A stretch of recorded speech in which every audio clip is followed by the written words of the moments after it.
करकलित कपाल कुंडली दंडपाणि तरुण तिमिर नीलो व्याल यज्ञोपवीति क्रतु समय सपर्या विघ्न विच्छेद हेतु जयति वटुकनाथ साधका। जो भगवान भैरव हैं, भगवान शंकर का बड़ा विचित्र स्वरूप है। और देखिए, कोई भी साधना, चाहे वो किसी भी संप्रदाय की साधना हो, चाहे शाक्त संप्रदाय की साधना हो, चाहे गणपत्य संप्रदाय की साधना हो, शैव संप्रदाय की साधना हो, वैष्णव संप्रदाय की साधना हो, जैन धर्म की, बौद्ध धर्म की इत्यादि जो भी भारतीय जो उपासना धाराएं हैं, उनमें कोई भी साधना हो, वह साधना बिना भैरव साधना के आगे नहीं बढ़ती। अब वो जो भैरव जी का विभिन्न साधना धाराओं में जो पक्ष है, जो उनका स्वरूप है, वह स्वरूप एक विचारणीय विषय है।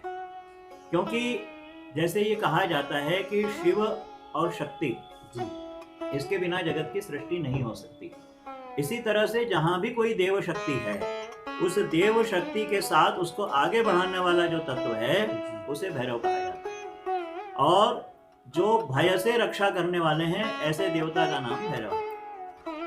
हम यदि शास्त्रों का दिग्दर्शन करें तो लगभग 52 प्रकार के भैरव का स्वरूप हमारे शास्त्र ग्रंथों में प्राप्त होता है। 52 प्रकार के। उसमें भी जो 8 प्रकार के भैरव हैं वह मुख्य हैं, जो विभिन्न प्रकार की उपासना पद्धतियों में उनकी उपासना की जाती है। विशेष करके बटुक भैरव, काल भैरव, आकाश भैरव, स्वर्णाकर्षण भैरव और शरभ भैरव इत्यादि का साधना पक्ष अनेक तंत्र साधनाओं में विशेष रूप से हमें देखने को मिलता है। इसमें जो साधना पद्धतियां हैं वो 3 प्रकार की हैं। पहली जो साधना पद्धति है वह सात्विक भाव की है, दूसरी है राजसिक भाव की, और तीसरी है तामसिक भाव की। इसमें भी 2 मार्ग विशिष्ट हैं साधना के, एक दक्षिण मार्ग है और एक वाम मार्ग है।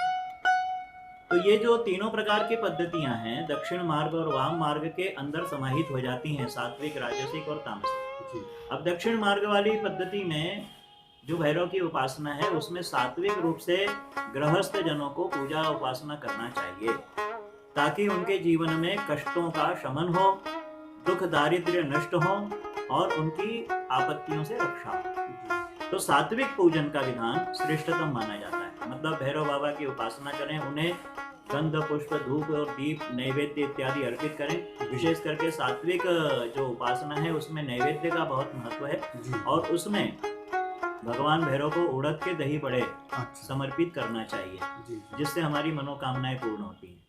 इसी तरह से जो राजसिक उपासना है, उसमें 56 प्रकार के भोग भी भगवान को समर्पित किए जाते हैं, और उन भोगों में भगवान के विशिष्ट श्रृंगार और जो विशिष्ट पूजा होती है, राजोपचार पूजा होती है, वह पूजा भी की जाती है। क्योंकि भगवान भैरव को क्षेत्रपाल भी माना जाता है, उन्हें कोतवाल भी माना जाता है। तो उस तरह से उनका पूरा राजसिक जो परिवेश है, उनका जो राजसिक पूजन का विधान है, वह भी शास्त्रों में स्पष्ट रूप से और व्यापक रूप से दिया गया है।